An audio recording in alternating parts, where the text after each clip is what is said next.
How's everyone doing tonight? Right now we're live. This is Coach Dan with What's Your Next? Brought to you by DB Fitness LLC. I want to give a special thanks to my buddy Johnny, my neighbor. He owns Exit 48 Studios here live in New Braunfels, Texas. So we're going to start off tonight. You know, a lot of people ask, what the heck are you doing, Coach Dan, right? Normally I'm behind a barbell, throwing some dumbbells, tightening up my weight belt, chalk flying, screaming, yelling. I love old rock, right? Hence my opener, right? Love rock music, AC/DC, you name it. People that know me, I get after it. So people ask me all the time, you know, they'll tell me, hey, Coach Dan, you know, why don't we see you on social media a lot? We see you live sometimes on Facebook, Instagram. You know, you should probably start looking at doing something, right? Something new. Like maybe you should start doing a podcast. So, you know, why I'm doing this is we all have challenges in our life, right? So what's your next is what are you going to do? What's your challenge? What's your obstacle in front of you that you're going to be able to look at and be like, oh my God, am I going to fall back on my butt? Or are you going to get back up on your 2 feet and tackle that obstacle in front of you? So what your next is, with my sports background in coaching and in training, I'm going to be highlighting. There's going to be really cool episodes coming up, man. I got some real characters, I like to call them, that I'll be bringing on my show.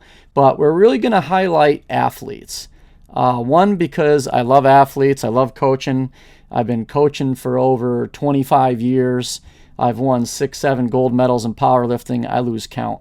But been doing it a long time, and now it's time to amp it up a level, and this is What's Your Next.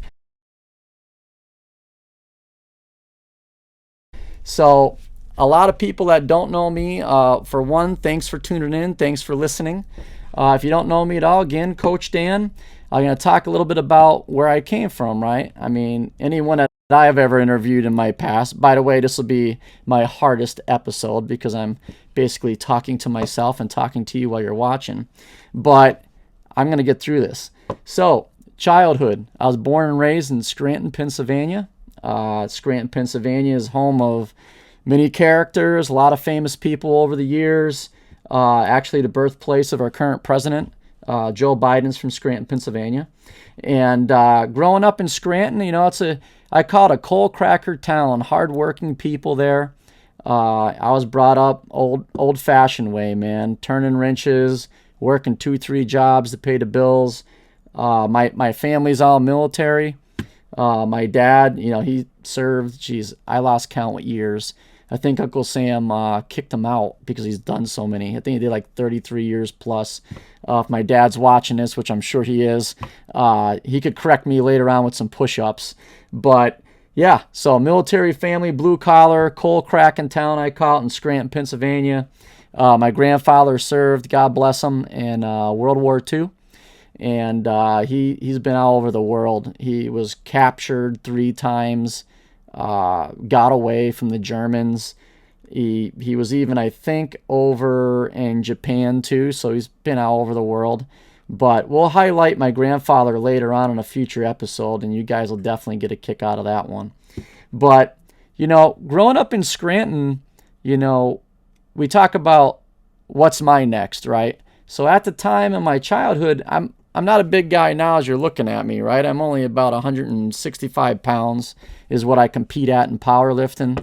And when I wrestled, I was a lot lighter, right? But growing up, I was always undersized, you know? And again, it's not, you got to make the best of your situations. You know, I'm not 6'2", 230 pounds. I wish I was.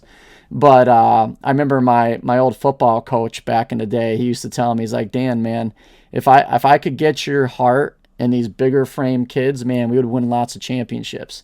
So you got to make the best of your situation. So I remember for people watching this, I used to play for the West Side Falcons, and I remember playing back there and with the West Side Jets growing up. And I went to West Scranton High School, and it was just a hard-nosed high school, man. Kids are tough. You know, I remember working out with the Joe Weider sand weights. Who remembers those, right? I mean, nowadays we have Olympic plates. When I was growing up in a basement, I remember my dad, he had a little 1-inch barbell with Joe Weider's sand weights. So I'm sure there's some of you chuckling out there as I'm saying that, because that was me when I first started training, man. I didn't have much, but I made the best of the situation. Did a lot of push-ups, did a lot of reps with the weight I had, and I tried to make myself physically condition myself so I could conquer on the wrestling mat, football field, baseball, or whatever sport I played. I've done a lot. I do need to check the records. My old high school wrestling coach, Mr. Ginaleza, I'm sure he'll be watching this, but God bless him. He's a great man. But I remember I had the fastest pin of the year back in, 1992, 1993, and I'm showing my age now. I'm trying to be young, but I think I basically 12 seconds, man. I mean, I love UFC, by the way, and fighting and wrestling. I'm a type A personality type of guy. Any strength coach is type A. But yeah, I think I still have the fastest pin in West Scranton history. I need to look that up. Maybe he could help me and message me when he listens to this show. But it was like 12 seconds. I basically gave the guy a handshake, fist bump, single leg takedown, rolled him on his back, boom, called a day, right? What's your next? But it was fun. It was definitely a good match, memorable match. And then, we got through middle school, right? Talked about my childhood, where I grew up, my high school. And then, when you're in high school as a young kid, and with me growing up, I mean, you're still trying to figure out life, right? You're like, what do I want to be when I grow up? I'm 16, 15, 16 years old, 17. Most kids don't even know what to do. Like a guy, I'm still trying to figure out if I'm a boy or a man at that age, right? So picture yourself now. And the young athletes watching this, because I train many, are confused at that age, right? Well, I ended up having a little boy when I was in high school. So I kind of did things backwards, right? So I'll never forget, I was about 16 years old, and I remember talking to my wrestling coach, and I said, hey, coach, I got something to tell you. And he's like, hey, what's that, Dan? And I said, I don't know if I'm going to be able to finish off the wrestling season because, my girlfriend's pregnant. And I'll never forget, his jaw just dropped. I remember my dad, I was so afraid to tell my dad. Because my dad, I grew up in Scranton. It's very Catholic, Polish, Irish background. There's an Irish pub on every block in Scranton, PA, just about.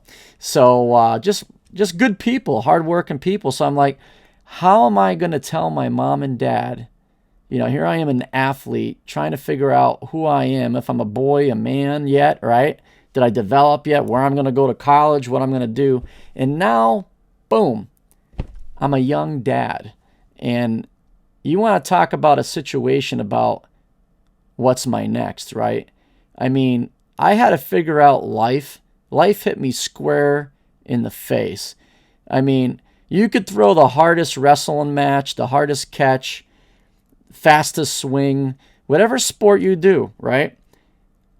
That right there was the hardest thing I ever had to do in my life, to be honest with you. And I've done a lot of great things, which I'll cover on this show later on. But, it hit me like a ton of bricks. And I'm like, what am I going to do?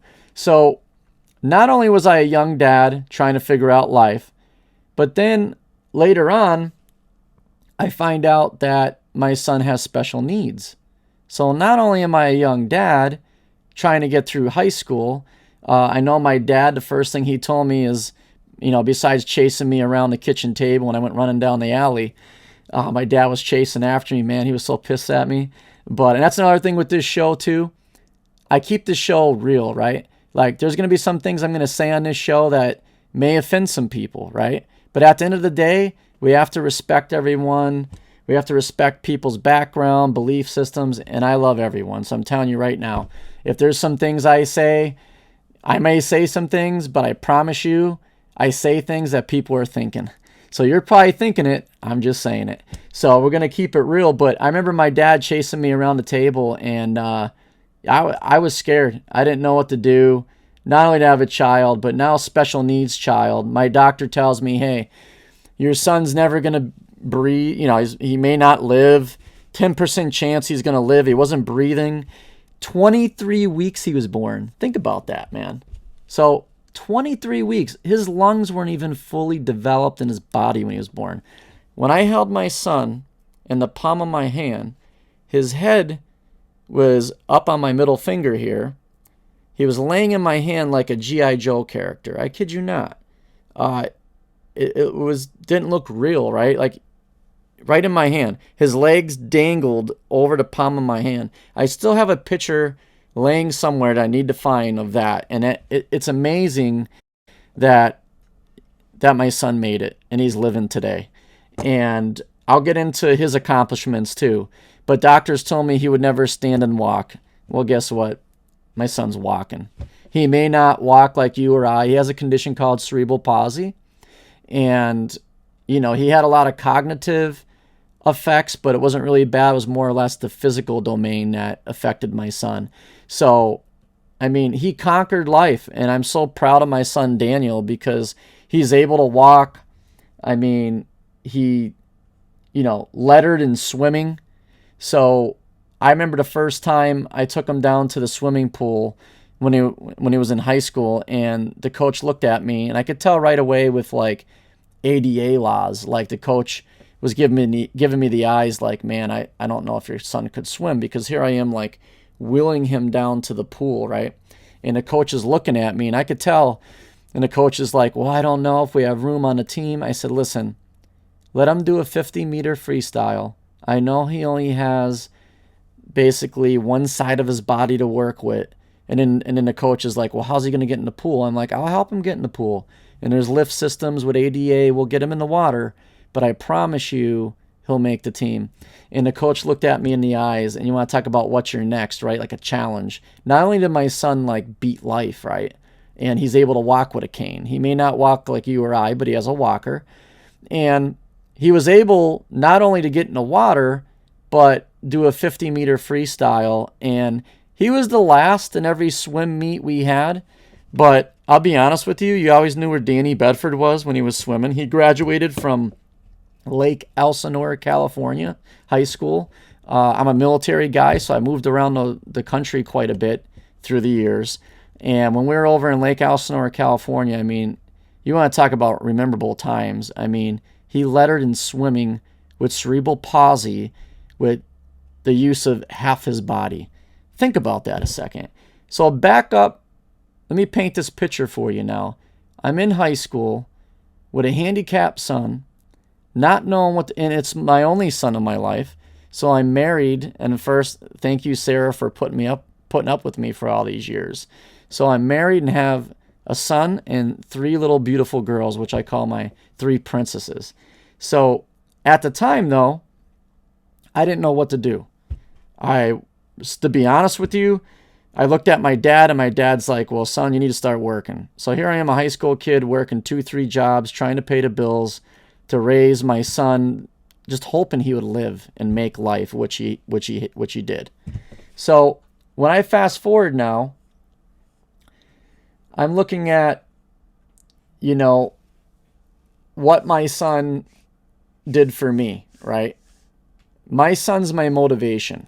People ask me, like, I went to school now, I went to college, I got my 4-year degree in kinesiology, and then on top of that, I ended up, going on and getting my master's degree in sports psychology, because I really wanted to study the human mind, and I wanted to study on how our human mind reacts under pressure, under bad situations, and Danny, he's my drive. He's my spark plug, I call it. Him conquering life, all I wanted to do was try to understand Danny more, because the kid has such a positive attitude about his condition and his life. And he's an author. He wrote a book. So those of you out there, check out Shadow Phantom Begins. It's a graphic novel. There's another thing he did. So don't let anyone tell you in life. I laugh sometimes when athletes tell me, oh, Coach Dan, I don't know if I could get another rep, or I don't know if I could be a triathlete, or I don't know if I could play college football. I'm like, you could do anything. The power of the mind is a wonderful thing. You could do anything as long as you put your mind to it. So here I am, I'm in college, getting my degrees, I shared with you. So now 9/11 hits, right? And I'm from Scranton, PA, right? Northeast. I remember growing up as a kid, my dad used to take me to the Twin Towers. I had family and friends that, worked there in the Twin Towers. I know a lot of people out in that area. I mean, the Twin Towers is like the heartbeat of the Northeast. And I don't care where you live over there, if it's Pennsylvania, New York, Jersey, Maryland, Virginia. Everyone always tried to travel to take a vacation to see the Statue of Liberty and see the Twin Towers. So I remember I finished up my degree and I opened up a business called DB Fitness. And my main business was Body by Bedford because my last name is Bedford, right? So I'm running this business in West Scranton, and it's took off for me. I really highlighted firefighters, police, military, first responders, medical personnel. I got everyone involved. I even made friends with the prison system. So I'm not real educated in the prison system, but I think guys that are trying to lessen their time or on parole that are ready to get back out into the community, I would give them free workouts and I would give them discounts on monthly memberships. So my gym was loaded with testosterone. So, and this is back in like the late 90s, early 2000s now, because 9/11 happened then, early 2000s, actually 2001. We're coming up, I can't believe, on 20 years already, the 20-year anniversary of that traumatic event. And I remember when the Twin Towers fell, and I'm operating my business in West Scranton, PA, and I saw them fall. And, my grandfather, like I said earlier in the episode, he was captured World War II. He, by the Germans, he got out of some really, really crazy, tough situations. My dad served. And I remember looking at my dad and I'm like, you know what? I love small business. I went to school, went to college. Again, kind of did things backwards, right? I wasn't married at the time. I was just a young dad. Went to college and then running my business. So I had the world in the palm of my hand at the time. But there's one thing I didn't do, right? What's my next? I didn't serve.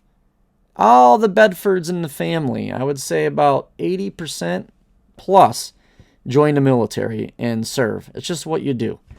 And when the Twin Towers fell, it really devastated me. Because I remember going to visit that with family and friends, my mom and my dad, and taking the elevator up to the top and just looking at the beautiful New York City skyline. And I remember my dad, God bless him, I went and I had a conversation with him. I said, Dad, I'm thinking about selling my business. My dad's like, what, sell your business? You're paying your bills, things are great. You're in your hometown, freaking Coach Dan just going at it, training athletes, you name it. It was a great situation. But I would still be stuck there today if I didn't move on to what's my next, right? So my next piece was, well, I want to do something bigger. I want to do something better than what I've already done. I'm already a business owner, a dad. I've worked multiple jobs, went to school, got an education, college. So I conquered a lot in my life. So I'm like, what am I going to do next? Well, I didn't serve. So my dad's like, go down to Mulberry Street. And those of you from Scranton, PA, you're going to laugh saying this because you know exactly what I'm talking about. In fact, I remember working at Dunder Mifflin. Those of you that watch The Office, if you got Office fans out there, I used to work at Dunder Mifflin, and I used to make extra money, when I was going to school paying the bills. Now I'm joking. Dunder Mifflin's fake, so I know you're going to be chuckling. So my Office fans out there, it's based out of Scranton, PA, where I grew up. And no, there wasn't a real Dunder Mifflin, but anyway, I figured you'd get a kick out of that one. So my dad, he's like, well, what are you going to do? So I sold my business. I went down to Mulberry Street. I'm listening to the Office song playing in my head as I'm chatting right now too. So I'm on Mulberry Street, and you got the Navy, the Air Force, the Coast Guard, National Guard, all these branches of service sitting there. And I'm like, my dad's like, son, if you go in the service, I served in the Army. Most of my family's Army. I think a little bit of Navy, but mainly Army. There was no one in the United States Marine Corps in my family. So you want to talk about what's your next, right? I'm like, my son's conquered life. I felt like I got through situations as a young dad, although I was still learning who I was at this time. But I was really ready to learn who I was. So my dad's like, son, join the Air Force. Whatever you do, join the Air Force. They'll take care of you. You know, instead of, in sleeping bags, digging trenches, you'll be in Marriott hotels, or at least on base if you get deployed. He just told me, use your brains, use your head. And he kind of steered me away from the Army, do the Air Force. So I go down to Mulberry Street. The Air Force guy wasn't there. Navy guy had a bunch of applicants. Army guy, same with him. Loaded. And I was just ready to join, man. 9/11 hit, and I wanted to serve. So everyone was busy with applicants. So I'm like, where's the Marine Corps? They're down in the other end of town. I think Lockwood Avenue. One of my friends could correct me on that. I forget what street it was. So I look at the Marine Corps recruiter. He has a pull-up bar. Now, I wrestled, type A personality, Coach Dan, blah, blah, blah, right? I love working out. He has a pull-up bar in the front window. They have like AC/DC, Metallica playing. Guys are doing pull-ups, chin-ups. He had a bench. Guys are in there benching 225 to failure, 135, 185, whatever. Sweating, getting after it. And the Marine Corps kind of did it right. They sold me, is what they did. Because I ended up enlisting in the United States Marine Corps. And I didn't tell my dad. My dad kind of knew, but I ended up telling him, I'm like, Dad, you know what? Sorry, I didn't go in the Air Force. He's like, what did you do, the Army or the Navy? And I was like, well, kind of did the Navy, right? Marine Corps is a branch of the Navy. I get it. My old Navy buddies always used to tease me because I enlisted in the Marine Corps and I went to Parris Island, right? And, but just joined the fight. I just wanted to serve. So I started moving around a little bit. So what I did was I ended up going over, I got orders to Camp Pendleton over in San Diego area, California, right? So I go to Camp Pendleton. I'm over there, Marine Corps, serving, fighting the fight, right? So I get into powerlifting because there's one thing I remember that my old wrestling coach told me and my football coach. He said, Dan, you may not be the biggest guy, but pound for pound, you're hell strong. And I didn't know anything about powerlifting. So I started powerlifting when I was a teenager. In fact, I won top teen bench press in the country. I'm showing my age a little bit. It was before USA Powerlifting. It was called ADFPA, American Drug-Free Powerlifting Association. So I competed way back, one teenage division. So we fast forward, right? So now we're a couple more years in. I'm in my mid-20s. I enlisted late in my age, right? Most people enlist out of high school. I enlisted when I was 27 years old. People thought I was nuts. I was already an established business owner. What are you doing? Well, what happened was 9/11 hit, and I wanted to serve. That's my next. So I'm over in California, Camp Pendleton, fighting the fight, and I start doing powerlifting. I start doing base meets. In fact, my top bench press at 165 pounds, man, if I tried it today, I'd probably blow my labrum out, but was 364 pounds, 365 at 165, which is really good. It's the best I ever did in my life in the bench press.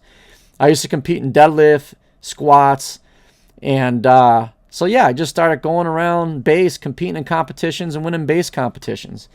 Then I ended up getting out of the Marine Corps because I ended up getting married, right? And those of you out there, happy wife, happy life. So I ended up getting married, and right away, my wife, I had 3 little girls, right? And my wife's like, hey, Dan, we need to find something new because we just can't have you deploying every 6 months. We need to, just get out of the Marine Corps, do something new. So again, what's my next? So I get out of the Marine Corps. What do I do 2 weeks later? I'm like, well, I kind of did the Marine thing, conquered the ground, did a whole hell lot of push-ups and a lot of running. I ran all over the mountains of Camp Pendleton. So what did I do? I joined the Air Force. I'm like, well, I guess I'll do what my dad told me in the beginning. I'm so used to doing things backwards, right?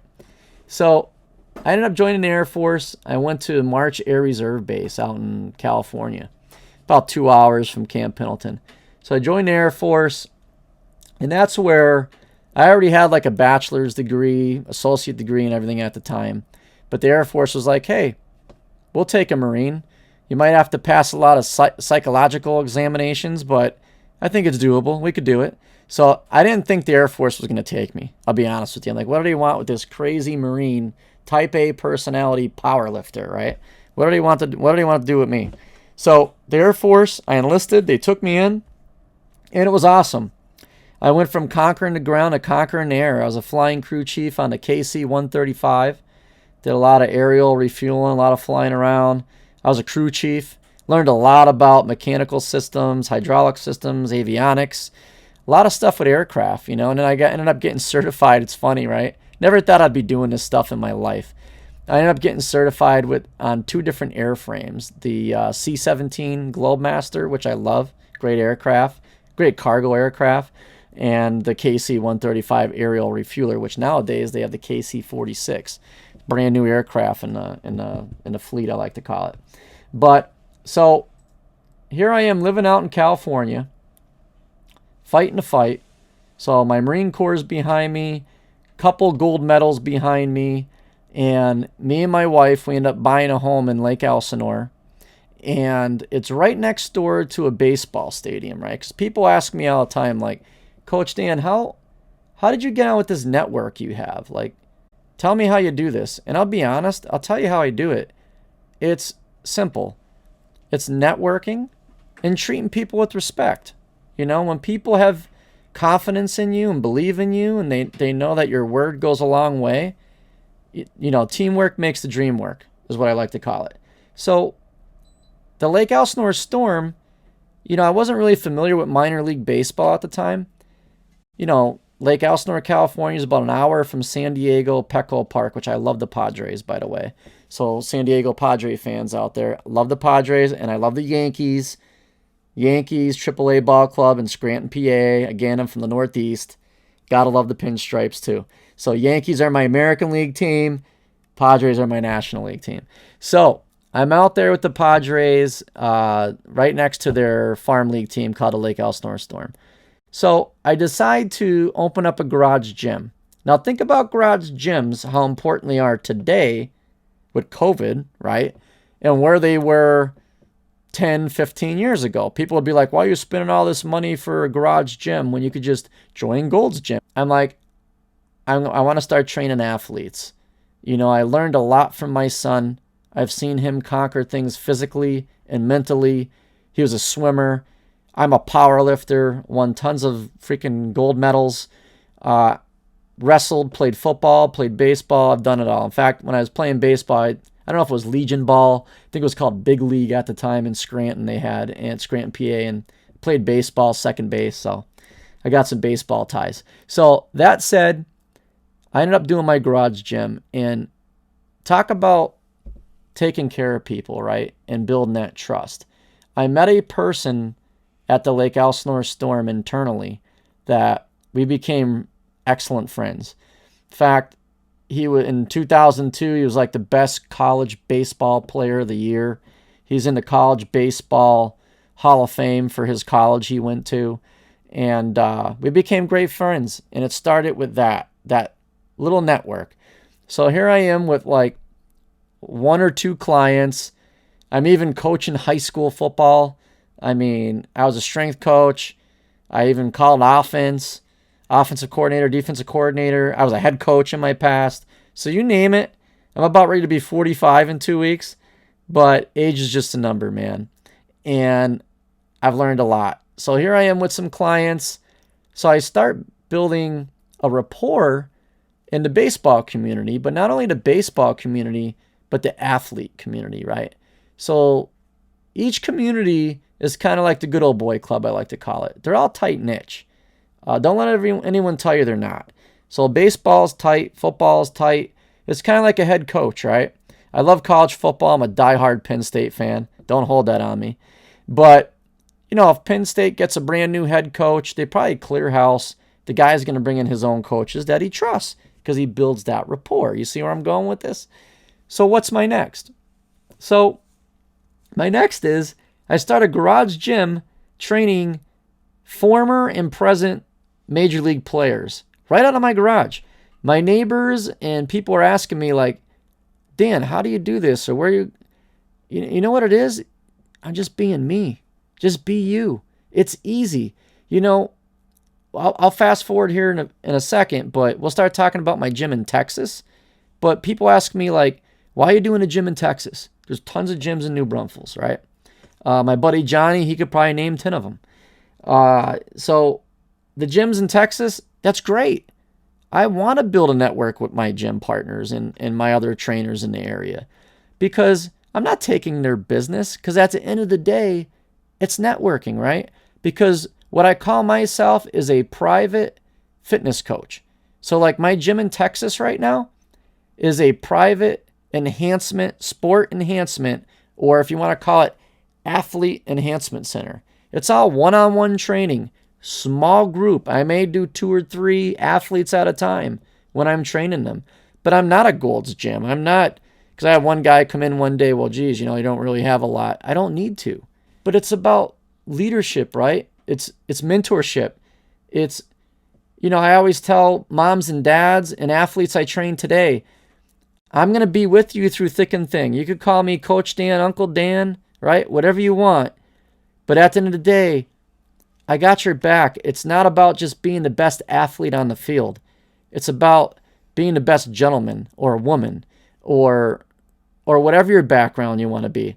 It's being the best you could be. So I developed these athletes not only to excel in the weight room, right, but to excel off the field too. So most people I've trained in my life have great resumes, right? I've already shared this with you. MLB players, football players, NFL players I worked with, college athletes, high school athletes, middle school athletes, whatever, right? All these people I've trained, I gave them my heart and I connected with them. And I made them believe they could do anything.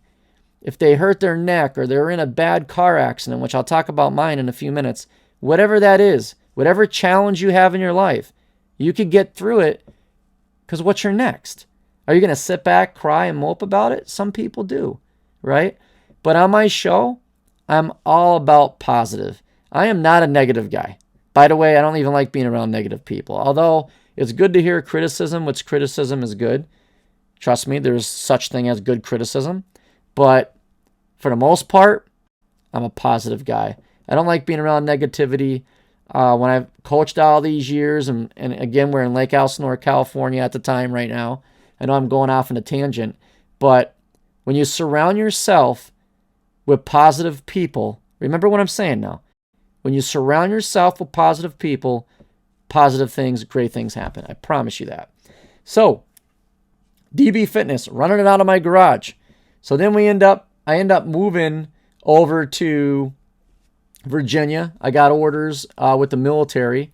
So I go over to Virginia, still doing DB Fitness, right out of my house, right out of my garage. But now the Padre fans out there are probably going to throw things at me. But I built a relationship, right? It's all about building relationships, man. I built a relationship with the Richmond Flying Squirrels. Great organization. Minor league ball club. It's a AA ball club for the San Francisco Giants. So I built a great relationship with them. And I had the opportunity to meet a lot of their players too. So again, people ask me, how did you network? How do you do these things? It's just being me, being real, taking care of people, putting yourself in the right situation. My dad used to tell me growing up, son, the door of opportunity only opens up so much in your life, right? And when that door opens up, you need to jump at that opportunity. Even when you're scared. I talked about earlier about when we get knocked down, it's about getting back up on our own 2 feet. So now, we're in Virginia, running my business, building relationships out in that area. And now DB Fitness LLC is taking off for me.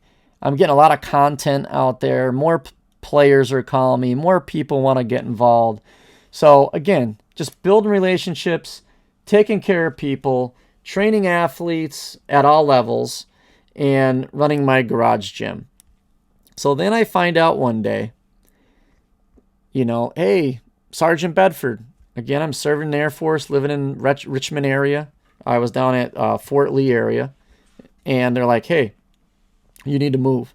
So I'm like, man, here I am building up relationships all over Virginia and the D.C. area. And it's a great area over there, by the way, especially for sports. I love sports. So I'm like, man, I don't really want to move. So then I had an opportunity to get into marketing, right?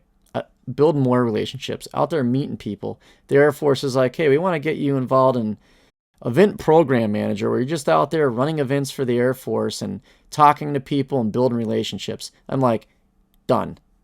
Sign me up, gone. As much I didn't want to leave the relationships, but memories last forever.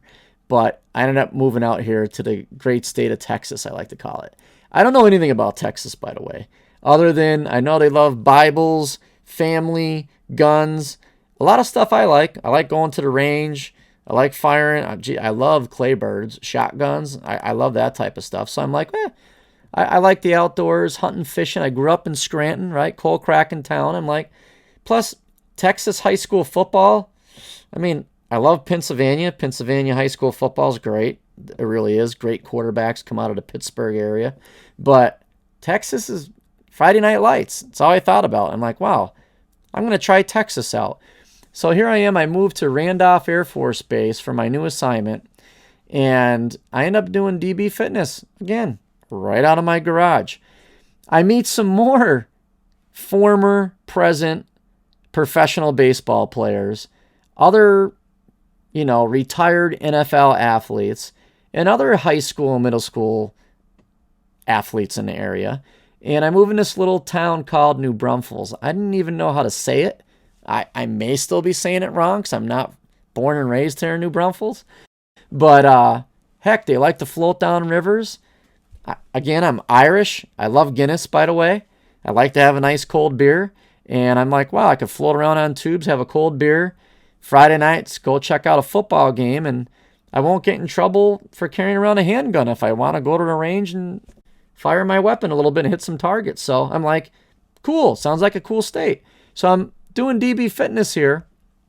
And all of a sudden, I have players that fly out to me to visit me. Some drive to me. Serious. All over the country, I built this network.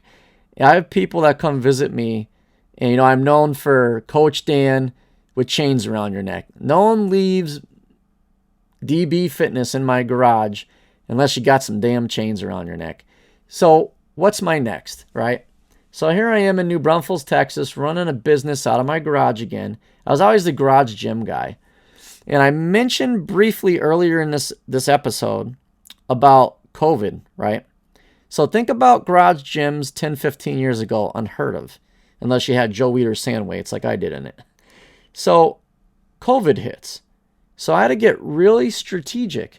And athletes had to get strategic. Because really the whole country, the freaking world's shut down. Pandemic, right? So I'm like, what am I going to do?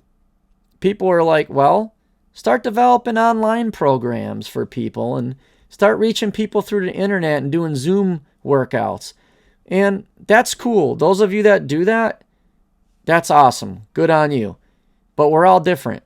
Me, I'm like, you know what? What's my next? I'm going to open up my business, an LLC in Texas, my own physical location. Think about this now with COVID going on. Businesses are shut down now, right? People losing their businesses, shut down. In fact, we're still trying to come out of this thing right now. So I'm like, I'm going to open up my business during COVID and I'm going to fight COVID. I know it's a sick little mental thing I have, but I'm like, I'm not going to let nothing keep Coach Dan down and me getting pictures with people with damn chains around your neck. And I'm going to keep training athletes with COVID, during COVID, or without it, whatever. I'm going to open up my business in downtown New Braunfels here off the 35, frontage road. And that's where DB Fitness LLC, you can look me up today, is located at. I have an Instagram account, although it's private. I got a lot of athletes and players on there and coaches, but I think I'm going to open it up a little bit more. I think maybe I'll let some more people come into my bubble, I like to call it. But you can look me up at DB Fitness now. I'm on Instagram. I'm on Facebook. You can find me. I'm pretty easy to find. Just Google me up, Coach Dan or Master Sergeant Bedford or Dan Bedford Bench Press. I mean, you'll find me on there. So I'm on the internet, but people thought I'm crazy. So my buddy flew out from Colorado. He's like, Dan, keep doing a garage gym thing, but think about doing something bigger, because at some point you're going to retire from the military and you're going to have to get on the next chapter of your life. And I still have a few years remaining before I end up hitting that button to retire, but I want to set myself up so when I retire, I'll do DB Fitness full time. So people thought I was crazy. They're like, you're going to open up business during COVID. Let that sit in. You're listening to this now, right? Let that sit in. Businesses are closing. I'm going to put a lot of money, thousands of dollars, to open up my LLC when things are shut down. And I was able to do that successfully. And why? Because I believed in my brand. I believed in Coach Dan. I believed in what's my next. And I'm not afraid to conquer the what ifs. Like, I read a lot about Michael Jordan, right? I love Michael Jordan. Michael Jordan talks about the shots he missed made him win 6 NBA championships. The guy has never lost an NBA championship. And I'm not one of those guys to be like, oh, well, you know, LeBron James, Michael Jordan, Reggie Miller, whatever, which I love Reggie Miller. Great streak shooter with the Indiana Pacers back in the day. He used to take out my New York Knicks a lot. But Michael Jordan was awesome, you know, and he talked about not being afraid of obstacles. It's okay to get knocked down, but what are you going to do when you're down? I mean, I'm a Rocky guy, right? I love the Rocky episodes. Rocky always talks about, you know, when he talked to his son in one of the Rocky movies, because I lost count because he's had so many, the Rocky trilogies or whatever you want to call it. But I remember at one moment he's talking to his son in the scene, and he's really laying into his son, and he's like, you know, life is about getting knocked down and getting back up, learning how to fight through obstacles in your life. Because nothing's going to be given to you. Like when people ask me about my network, people just don't just come to me.